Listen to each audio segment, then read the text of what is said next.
And we're back. Hello everyone. This is a Let's Play of King's Quest V. Welcome. My name is Anna Mordack, and we are about to storm Mordack's castle. One of the things that I really like about this game is that even though I have played it many times, and in fact, I beat it just a couple of days ago, when I was trying to do this in a Let's Play, and it turned out that none of my spoken commentary was recorded. Everything else was, just not my commentary. But even though I've beaten this game many times, I still find this section so tense. My legs bouncing up and down with like anxious energy. I'm trying not to hunch over in my seat. Mordack's castle always gets to me, despite the fact that I know exactly how to beat it. It's very atmospheric, it's very scary, at least for me. It presses all my fear buttons really well. And so I think in that regard, that's one of the reasons why this game has stuck with me the way it has and has left such an impression and been so powerful. Because realistically, I mean, we've gotten here in not quite 3 hours of gameplay. Fast game. If you know what you're doing, you can just zoom right through it. And in modern today terms, that could make for a very forgettable adventure game. I mean, one that only takes 3.5 hours to complete, and it's mostly just gather stuff and rub the stuff against other stuff in order to continue. But what really makes this game memorable to me is the environments are very vibrant and intense. The desert I also remember very well, and I remember dying of thirst in the desert several times before I got my hint book. But then you have the beach, which is a very short sequence. I think we went through the beach in like 25 minutes, but having Cedric all of a sudden wounded after a full game of him just being there was quite a shock to me when that first happened. And then now we have Mordack's castle, which is positively harrowing. So we're at the side of the castle. There's a grate here, and we probably can't open the grate with our bare hands. But we have this iron crowbar kind of thing that we picked up off the beach. And sure enough, we can get in that way. You're crazy to go down in that dark hole. You don't know what's down there. Well, do you have any better ideas? No. Do you mind if I wait for you here? No, that's a good idea, Cedric. You be the lookout out here. Yes, I'll be the lookout. Be careful, Graham. And now we're on our own. This is the labyrinth maze, which is awful, and everyone hates it because it's impossible to map. And you do need a hint book for it. I'm sure you could map it if you knew what you're doing. The tricky thing about the labyrinth maze is that you have to rotate the map. The perspective changes depending on which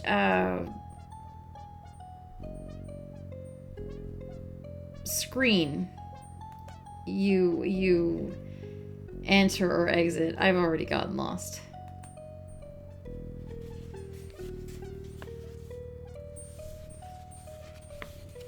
Okay, this way.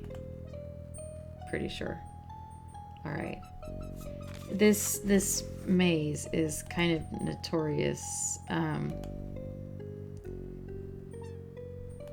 because there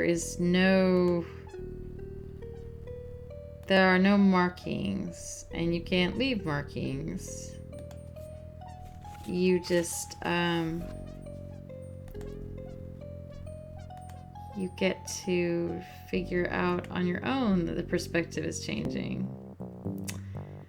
Well, look at this. A huge beast, sporting a funny-looking topknot bound in a crude hairpin on top of his head, skulks in one dark corner of the labyrinth. Dink, da-dink, da-dink. Well, he doesn't speak English, and we don't have any other way to communicate with him, so let's try tambourines.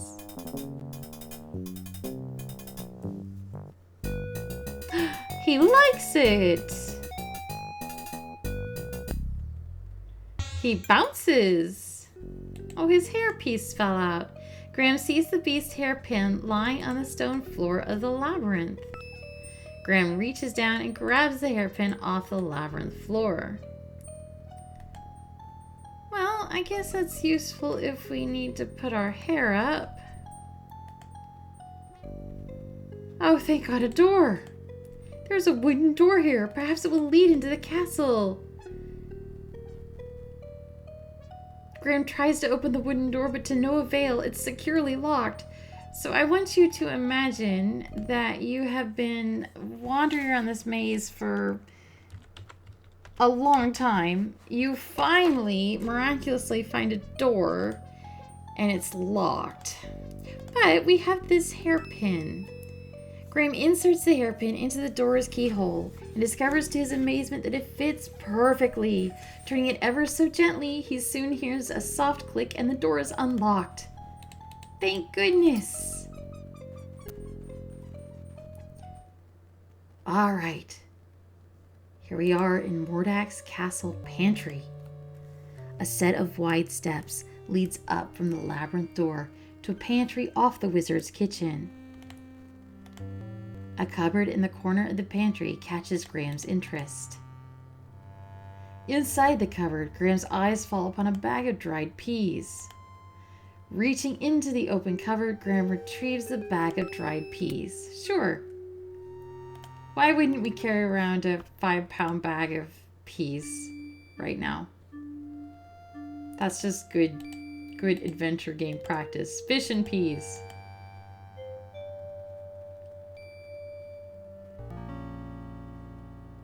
There's a person. Graham surveys the kitchen in Mordack's castle in disgust. It is an untidy mishmash of dirty pots, jars with unidentified contents, rags, and assorted junk. Graham can see nothing that interests him. A lovely young girl with long black hair, olive skin, and flashing green eyes laboriously scrubs the cold stone floor. Though wearing rags, her beauty nevertheless shines through. Don't come near me! Leave me alone! I would never hurt you. I'd like to help you. I don't believe you! You're probably one of them! I'm not. Believe me. Just go away, please. I don't want to talk to you anymore. Well, we need her to trust us. We have this lovely golden locket on a delicate chain. Maybe she likes lockets? Wearing the delicate locket would detract from Graham's manly appearance. I was wondering if we could open it and see what's inside.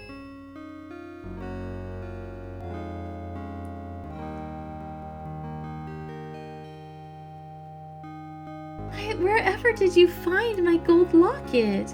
I thought it was gone for good. I lost it on the island just after I was brought here by Mordack. You wouldn't believe me if I told you. Tell me, who are you, and how did you come to be here? My name is Princess Cassima, from the Kingdom of the Green Isles. My father, the king, employs a horrible vizier who befriended Mordack. When Mordack saw me, he immediately wished to marry me and bring me here. Naturally, I refused, and my father agreed with me. But our refusal angered him so much that he stole me here anyway and put me to work as a scullery girl. He says he will never let me go. That a scullery girl I will remain until I agree to marry him. But the thought revolts me. What am I to do?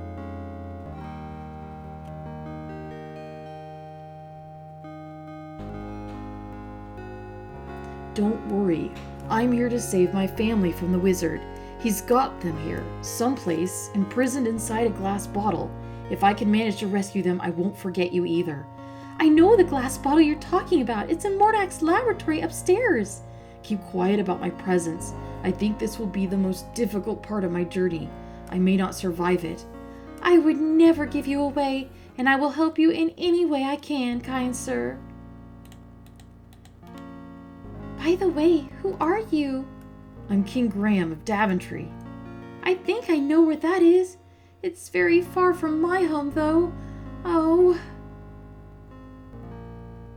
Don't worry. Somehow I'll get you home again. But first, I've got to save my family. Yes, well, I'll stand by you, King Graham. I'll help you if I can. Thanks, I may need it. I'd better get back to work, and you should keep out of sight. Aye, aye, milady. I really love the dynamic between Kazuma and Graham. We don't really see a lot of their interaction in this game because obviously this is the ending of the game and we're going through it. But we do interact with her here and later on, and I really like how you can really get that Graham cares about her in a fatherly concern kind of way. As well he should. He's married. He's happily married to Valanice. And Kazuma is young enough to quite literally be one of his own children. So, you don't get the sense that she's the latest adventure game chick of the week for the adventure hero. He clearly cares about her in a fatherly sort of way. And I appreciate that. It's kind of like, I mean, chivalry is kind of a joke word because chivalry has always been about how men relate to each other and women generally get the short end of the stick in chivalry.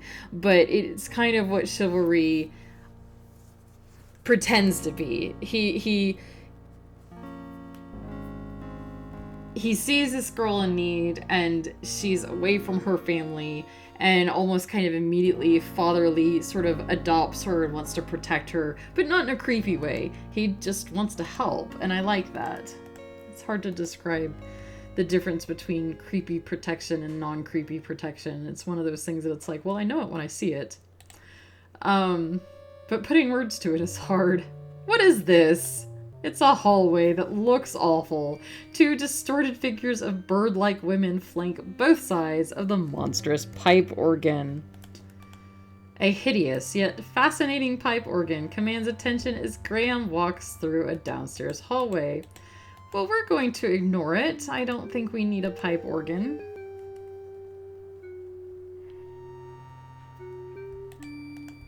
A massive dining table has been placed before a large ornate fireplace. Statues of weird birdmen line the halls of the immense dining hall. Well, that's weird. Who does Mordack have coming over for these giant dining hall things? What is that? A large beast rushes towards Graham with hatred in his red-rimmed eyes. Oh no! We've been caught! We're being portaled!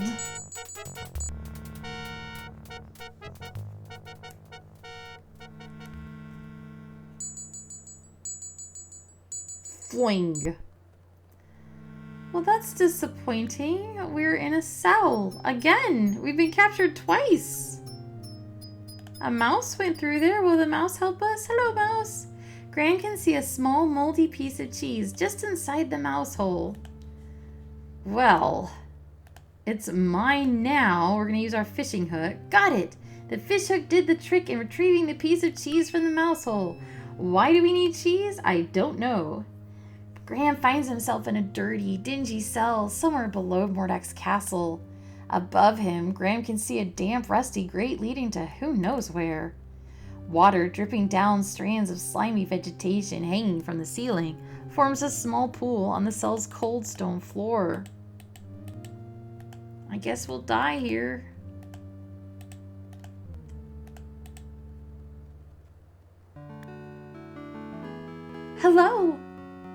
What? Princess Casima? Where did you come from? From the labyrinth. I spend a lot of time down here, you know, with my friends. Friends? Yes, like Dink and Sam. I don't know if you ever saw Sam. Anyway, I found this loose stone once that led here to this cell. Now come on, you better get out of here. I agree.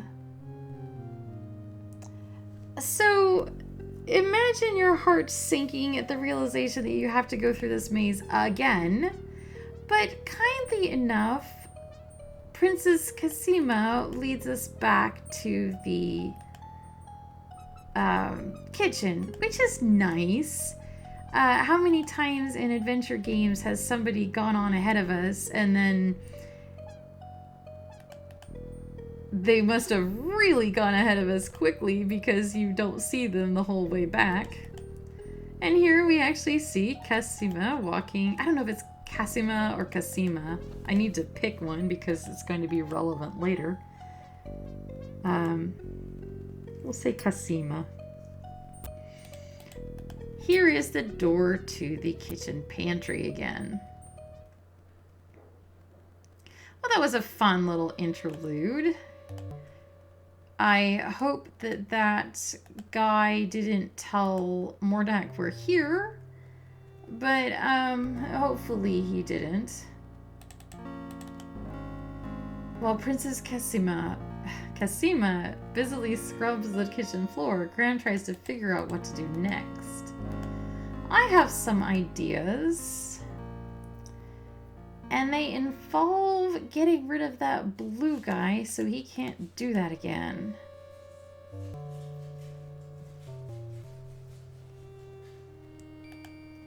So here is the dining hall again. Oops, no. Get our bag of peas out. Too late.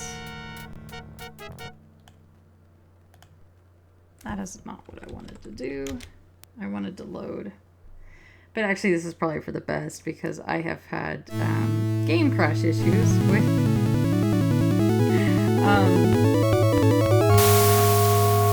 if you die and have to restore another game, occasionally the game then freezes because it doesn't like that.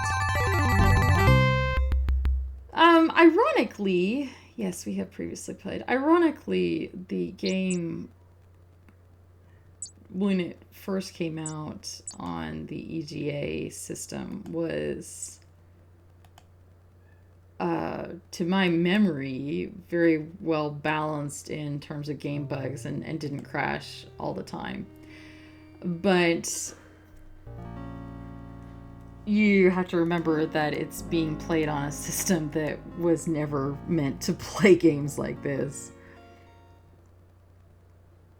A 1990 game on a 2019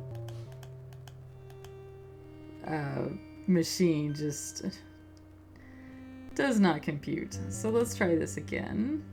Got some peas. Alright, blue guy, I'm waiting for you. I got your number. Blue guy, I got your number.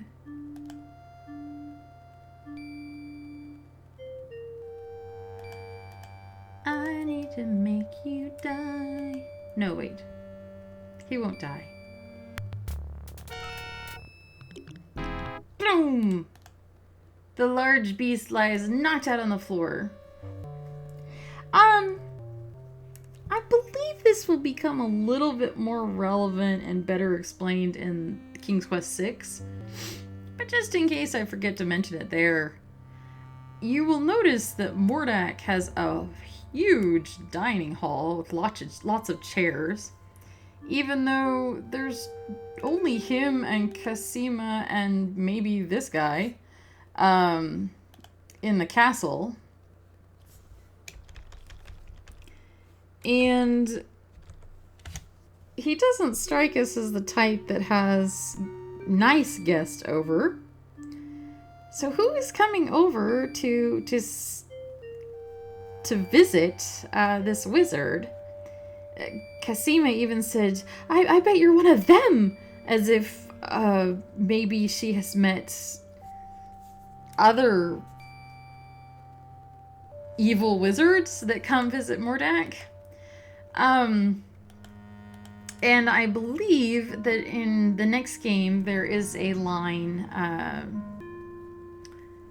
that indicates that Mordack is part of like a brotherhood of evil wizards.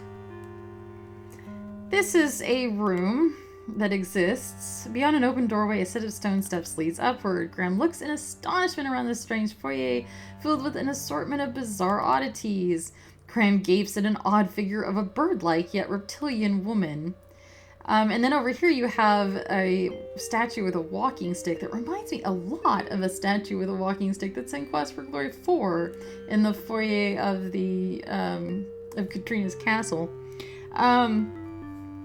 But I don't know. There's nothing to do in this room except if you wait too long, die. But you do get the impression that Mordack is that guy. You know, that guy who has statues of like half-naked bird chicks and snake chicks and fish chicks and yeah, those guys. And there's nothing wrong with those things or with having statues of those things, but there is a certain type of guy that has statues of those things that is not a great guy. A huge monstrosity of a skull-like figure leers over the passerbys of an upstairs hallway. Graham can see a bit of Mordack's laboratory through the doorway. This doorway leads into Mordack's bedroom. You'd think we'd want to go in a laboratory because that's where our family is. But Mordack is currently in his laboratory.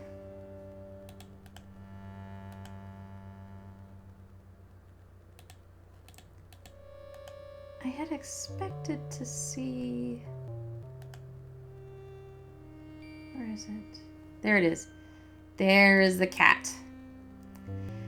Now, the cat is not a cat. The cat is a wizard. But maybe this spell has made his brain cat-like. We are going to offer the cat a fish. And then we are going to offer the cat an empty bag. Boink. The cat struggles in vain inside the bag.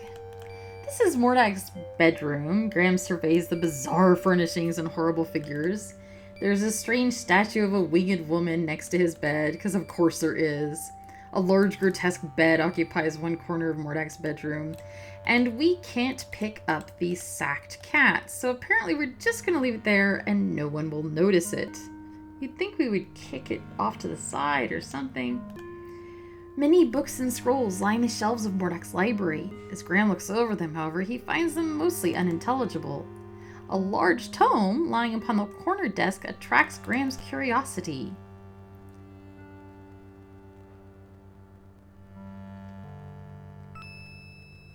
This looks interesting. Graham wonders what the symbols mean. There's a tiger and a face, a bunny, something, it's not clear what, and something that looks like a rain cloud. Those are interesting. There's an eyeball here that watches us if we stand too far out from the wall. So we're just going to stand here. I don't know that it matters, but I don't feel comfortable with the eyeball watching us. And now we wait. It is safe-ish for us to wait because we have dealt with Mordack's blue guardian guy, and we have dealt with the cat. Now we just have to wait for Mordack himself to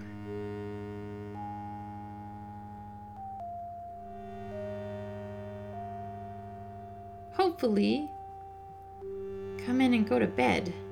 It is late in the evening. They were taken in what looked like the morning hours.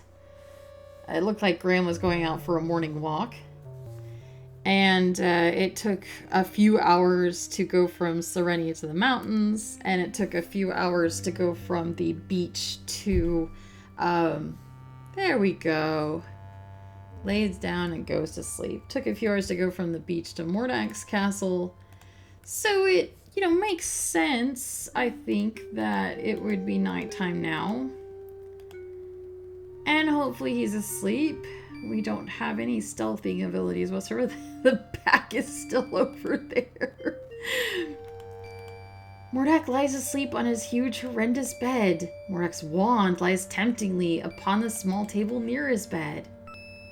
So he took his wand. It would be nice if we could, bash his head in with a hammer.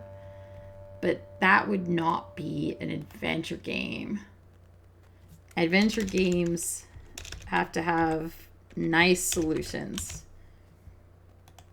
Somebody should make that adventure game, though. The bash the bad guy's head in with a hammer. So here is the laboratory. Hot coals burn in an open pit fireplace built against a side wall.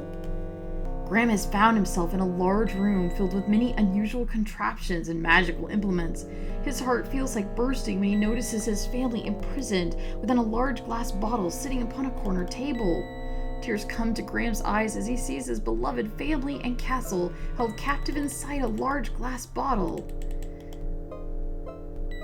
Looking at his frantically waving family inside their glass prison makes Graham's heart break as he realizes his inability to save them from their terrible predicament.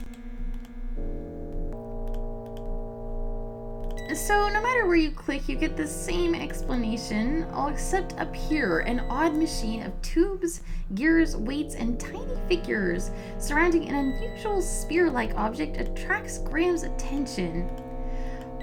I would go with kill the wizard with a hammer to the head, and then take my family off this island, or go out and get Cedric to call Crispin. But that is why I am not an adventure game protagonist. What is this? Graham has no idea what Mordack does with this strange contraption, but it couldn't be good. Inside the lower portion, a foul-smelling liquid bubbles, while two dangling spiked gizmos hang on a massive yoke above a couple of flat iron platters. I guess you could say that it looks like maybe a transference machine. There's two little paths up to each of the platters, and so, okay, I guess. We have Mordack's wand, which glows brightly with restrained power. And if you remember Crispin's speech at the beginning of the game, wands are like pets. They have minds of their own. They care about who's wielding them. They need to... Oh, it even says, Graham waves Mordack's glowing wand, but nothing happens. Could it be that Crispin was right? That wands only respond to their owner like a pet? So we can't use Mordack's wand ourselves because we're not its owner. We do have Crispin's wand, which doesn't seem to have any vitality left in it. Graham gives the wand a good shake, but it only fizzles and dies. But we've been carrying it around with us. So we put the weak wand on one side of the contraption and the strong wand on the other. But I guess we need something to trigger the device. We've used everything else in our inventory, but we haven't used this piece of cheese. Graham tosses the moldy cheese into the machine's bubbling liquid. Is it a Terry Pratchett reference where the machine needs cheese? I don't know. When did that book come out? I don't know how else you would know this, except that you're just supposed to figure it out. But something's happening.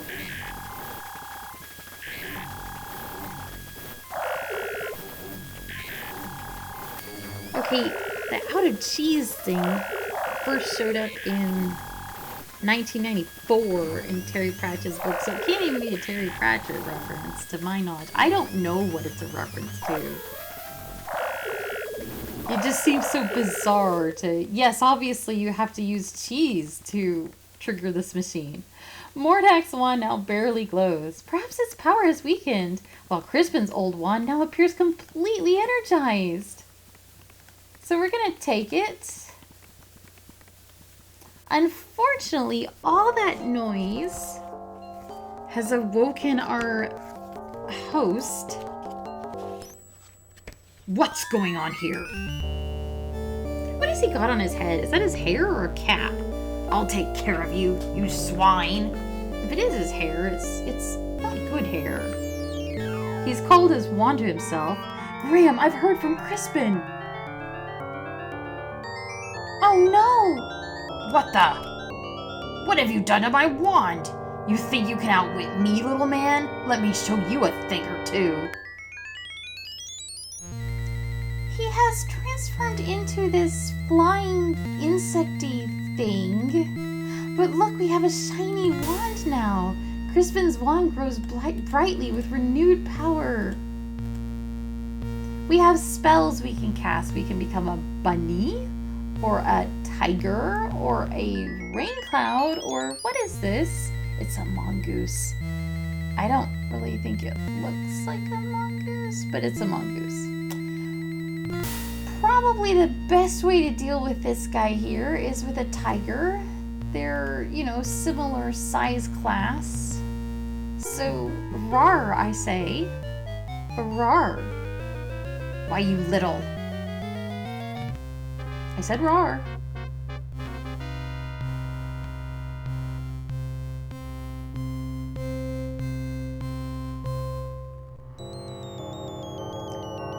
Now he's become a dragon. So let's become a bunny.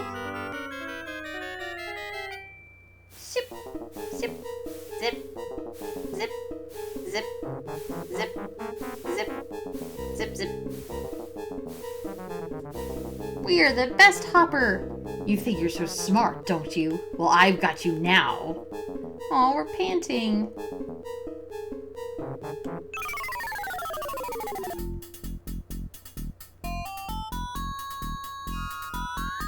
Say goodbye, swine. Now we need a mongoose. I need a mongoose. I'm holding up for a mongoose to the end of the night. So, if this is the way you want to play... Rawr. Oh no, a fire! But we can summon a rain cloud. I think. There we go.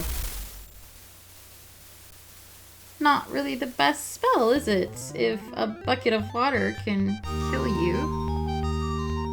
But nobody ever said he was a smart wizard, just a wizard.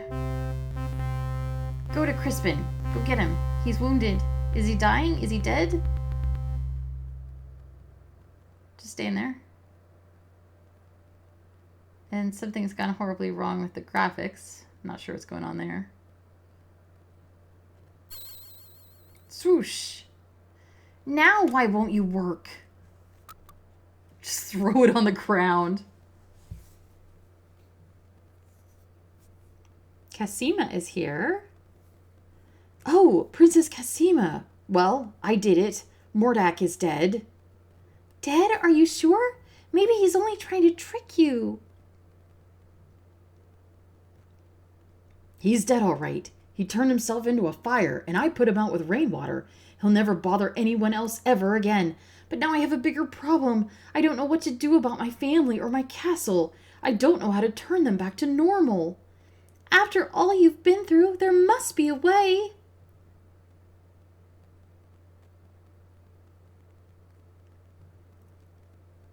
Yeah, I was afraid of that. So, the first time I did this Let's Play, I found out that there is some kind of graphical bug, and for some reason, at this point, the game cannot continue. Because what's supposed to happen is Crispin is supposed to teleport in, And the little teleport effect was apparently too much for, I don't know, for DOSBox to render or for it to work on my computer, or I don't know. But I have cheated. And I have pulled up the EGA Let's Play on YouTube, which is by YouTuber YZZYXZ. And God bless them, because otherwise the only way we would see this ending is if we listened to the voice acted version, which is not good. It's really so bad. And I wouldn't be able to hear it at all because I am hard of hearing.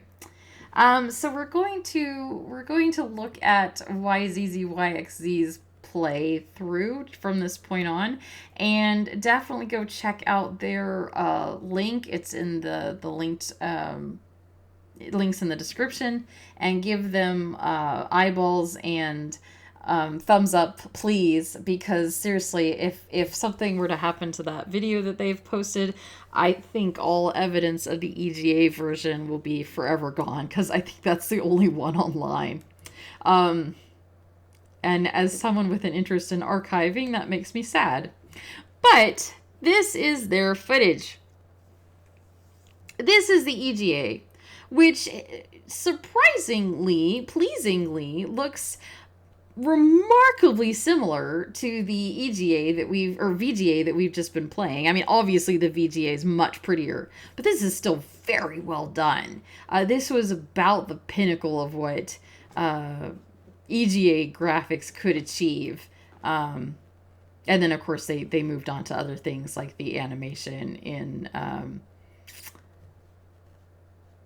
King's Quest VII, and the VGA in King's Quest VI and the King's Quest V remake. But I digress. After all you've been through, there must be a way.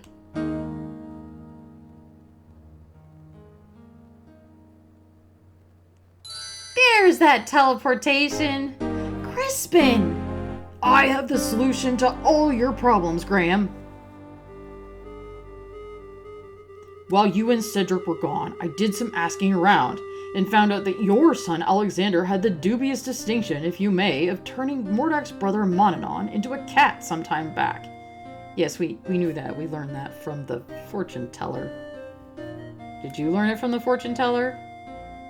Obviously, this deed angered Mordack, who could do nothing about it, since this particular spell could only be undone by the actual perpetrator, your son. It doesn't take a great genius to figure out that Mordack took your family and castle in revenge, and to try to persuade Alexander to restore Monanon back to his old self. We literally saw this at the fortune teller's hut. I did discover, as I now see, that your castle and family were miniaturized and imprisoned inside a glass bottle. I did some research and found the spell for turning everything back to normal. Now watch.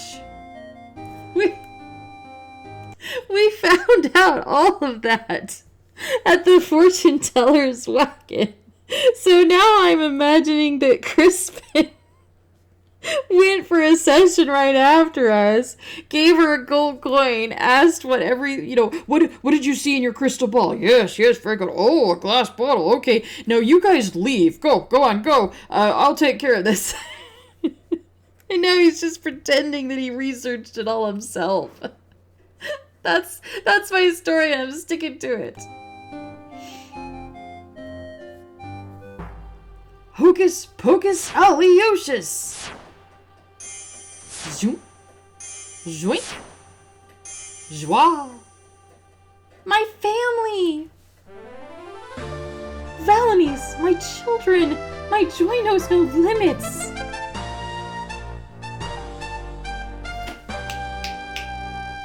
Oh, Daddy, I'm so glad you're here!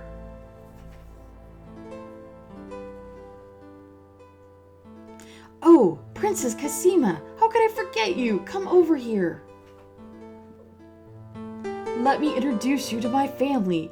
This is my wife, Queen Valanies, my daughter, Princess Rosella, and my son, Prince Alexander, who started this whole mess. All of you, this is Princess Cassima from the land of the Green Isles. Without her, none of us would be standing here now. She bravely saved my life. This is sweet, and I like it a lot, which is why I paused. There's a lot going on here, and it's relevant to King's Quest VI. So let's start with Cassima. She has got to be feeling a lot of emotions. She's separated from her family. So as nice as this is, there's got to be a part of her that's just like, this has to be bittersweet for her because Graham's got his family back, but she still doesn't have her family back yet and doesn't really have a way forward on that. She is also, bless her heart, dressed in rags and not even particularly modest rags. And here are members of another royal family. And, surely as a royal herself, she has been raised to always make the best possible first impression with clothes and hair and such. So that's got to be difficult for her.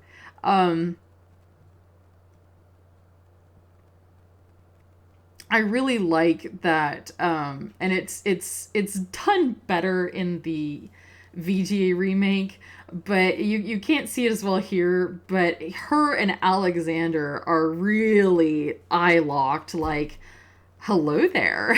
I hadn't noticed until this playthrough, okay, that Rosella is kind of, hi there, as well. So I'm headcanoning it right now that Rosella is bi. The reason the eye contact is interesting and cute and foreshadowy is King's Quest VI, the direct sequel to this one, will be about Alexander going to the land of the Green Isles to court Princess Cassima. He hasn't seen her since this scene, and he's going there to see if she might be interested in marrying him because he really liked what he saw of her here in this adventure. Whenever he got to meet her, which I think is kind of sweet. I mean, obviously, at least some portion of that is because she's smoking hot, but I mean, she did also save his dad's life, and he knows that she has great character and fortitude of strength under adversity because she survived all these months, years, not sure, in Mordack's castle. So, there are worse reasons to fall in love at first sight with someone. I do wish that I find myself thinking if this had been animated like how King's Quest VII was with actual motion as opposed to a still picture here, I am almost certain that Valanice would have gone to hug this poor girl instead of just staying on Graham's arm, because Valanice is everybody's mom. So, but okay, so that's nice. Keep going. It's not quite a still picture. Graham's mouth is moving and they're blinking. That's nice.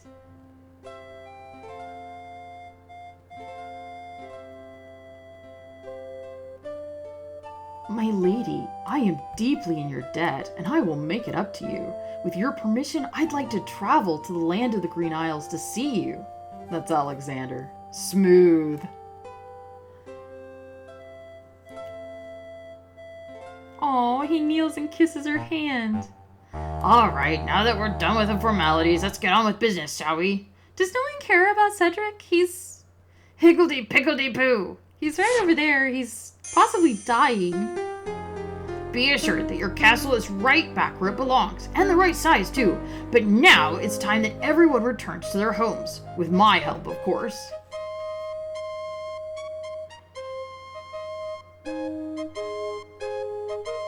Alakazam, Alakazoo.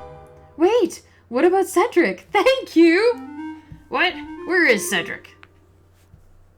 You don't know? Over there! Mordack may have killed him. Is there anything you can do about it? We're not gonna check on him or anything. Let me think. Ah, yes, I know. Poor Cedric. No, that's not right. Now what is that confounded word? Oh, yes. Abracadabra! He's okay. Crispin! Cedric, it sure is good to see you again. Likewise, I'm sure. All right, enough is enough. Let's get on with it. Okay, Cassima, let's send you home first. Wasn't that the land of the Green Isles? Yes, that's right. I can't wait to see my parents again. Goodbye, Alexander. Perhaps we'll meet again. You can be sure of that, milady. Before you send us all home, Crispin, I just want to thank you for all your help. And you too, Cedric. I wouldn't be standing here with my family without you two. I'm deeply, deeply grateful. All in a day's work, my boy. All in a day's work. Right, Cedric? Right, Crispin. Okay, back home you go. Alakazam, Alakazoo, Alakazee!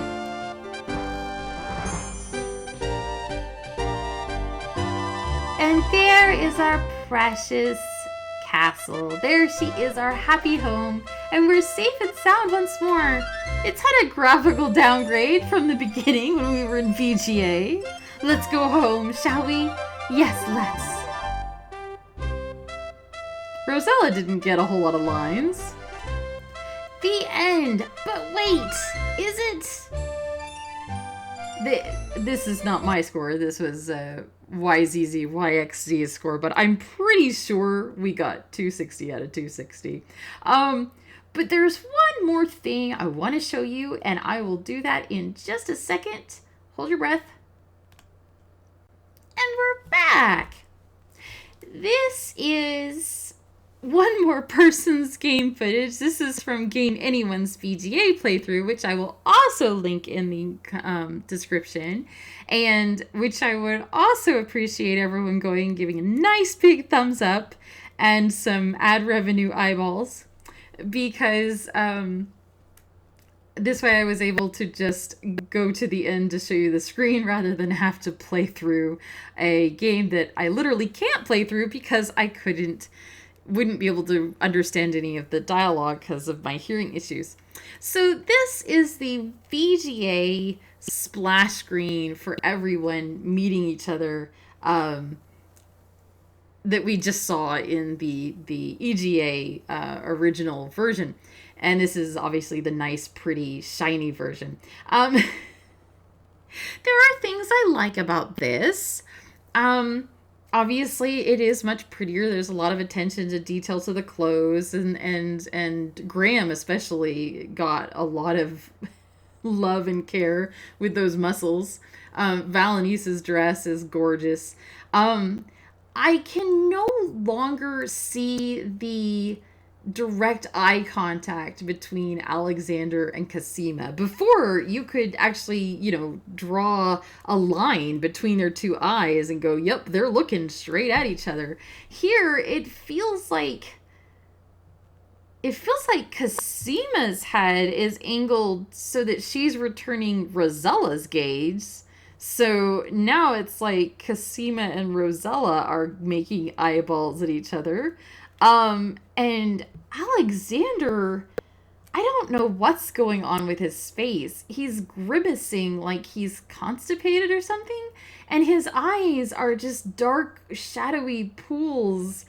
Maybe there's something wrong with my monitor colors, but I'm not seeing him looking at her. It looks more like he's going like that. So in that regard, much was lost of the artistic vision that was supposed to be of those two smoldering at each other. And I did like in the EGA version where, Graham's introducing everyone, and you get the sense that Cosima is just not listening because she's looking at Alexander going, wow. And you definitely get the sense that Alexander's not listening because he's looking at Cosima going, wow. So this one, she looks like she's looking at Rosella and having, like, a possibly not totally welcome revelation about herself. Like, maybe this is not the time and the moment she wanted to realize that she really, really loves blonde women or something. But no. I'm perhaps reading too much of myself into this situation. But no. I'm definitely here for this ship of Cosima and Alexander. And as I said before, the direct sequel to this will be Alexander going to the land of the Green Isles to court Cosima. And that was why we needed to jump through all these hoops to do King's Quest V first before we did King's Quest VI, because King's Quest VI has a lot of references to this game, to Cosima's captivity in Mordack's castle, and to Alexander meeting her at the end of this whole situation. And none of those references would make any sense if you hadn't seen King's Quest V. So that was why I wanted to do this first, and hopefully this will serve as a good segue into King's Quest VI. Before we close off, I did want to just reminisce about the game. So I loved King's Quest V. It was the first King's Quest game I played. And when it came out, it would, like I said, it was graphically, it was beautiful, beautiful game. The puzzles, hard, very hard, brutally hard, and that's almost certainly why I broke down and bought a hint book, presumably through bugging my parents a lot about it, because that wouldn't have been cheap. Maybe we found it in a bin for a discount, I don't know, but still. And because I did have the hint book, I don't have a lot of memories of... I do have vague memories of kind of beating my head against some of the puzzles. The in one in particular, where you need to have the hammer and have rescued the rat, was a hard one for me, because I'd rescued the rat and then I didn't know about the hammer and I couldn't get out, and that was annoying. But I must have gotten the hint book early enough on in all this, because I don't really remember frustration with the game. I mostly just remember just being in awe of how beautiful it was and how neat it was, and all the different settings. That was kind of a new idea, at least for me at the time. If you go look at like King's Quest 1 or King's Quest 2, you're basically in the same kind of area. You don't have this segue between the desert, the forest, the snowy mountains, the beach, the scary castle. I know that's kind of de rigueur for games now to have different stages, but that was not as much of a thing in 1990, and so that was really cool to have all these really vivid settings.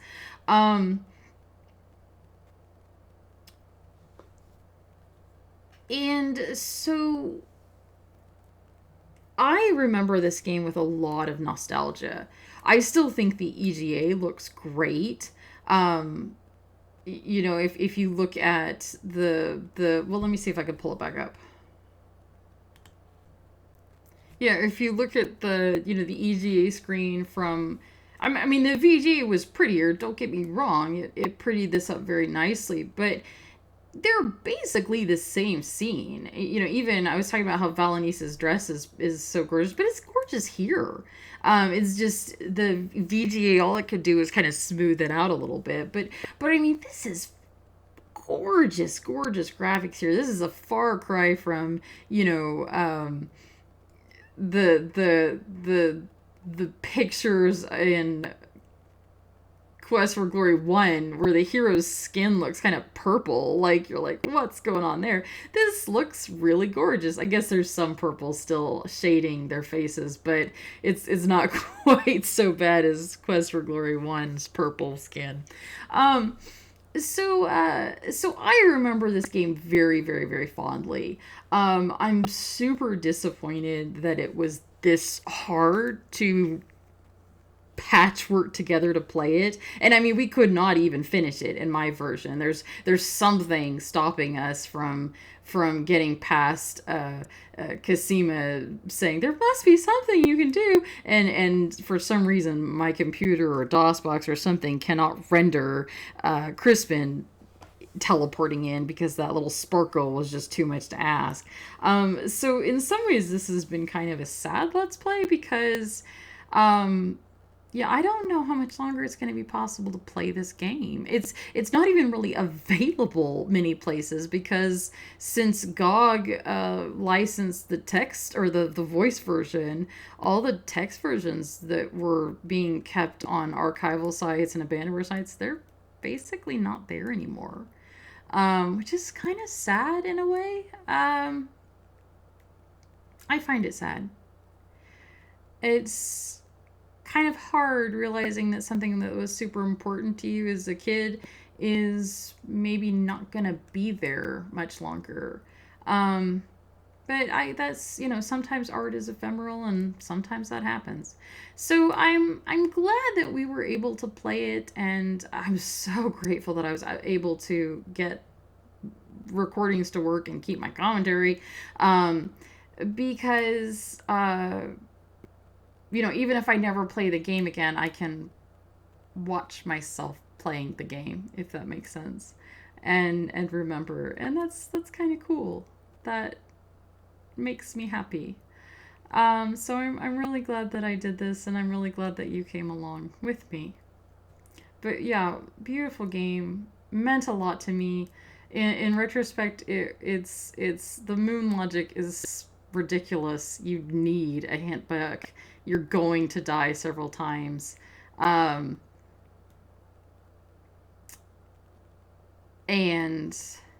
it's very short. If you know what you're doing, you can whip through it in, 4 hours. Less than that. You could probably go from start to finish in like 2 if you didn't read the dialogue and just zipped around. So not a long game, but still, to me, a good one. And a great setup, in my opinion, for King's Quest VI, which comes next. It's the direct sequel, and to me is probably the best King's Quest game in terms of being a well-rounded, well-told story. I really like 6. So I'm looking forward to playing that one with you as well. And I think that brings us to an hour, and I should probably stop talking and just go ahead and let you go. Big thanks to everyone on this channel for being here with me. Big thanks to the other YouTubers.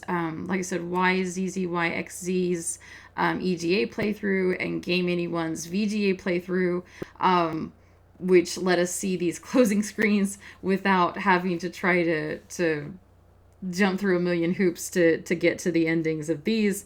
Really appreciate that. And with that, I will let you go. Once again, this has been King's Quest V. My name is Anna Mordack, and I hope I see you in the next video. Bye-bye.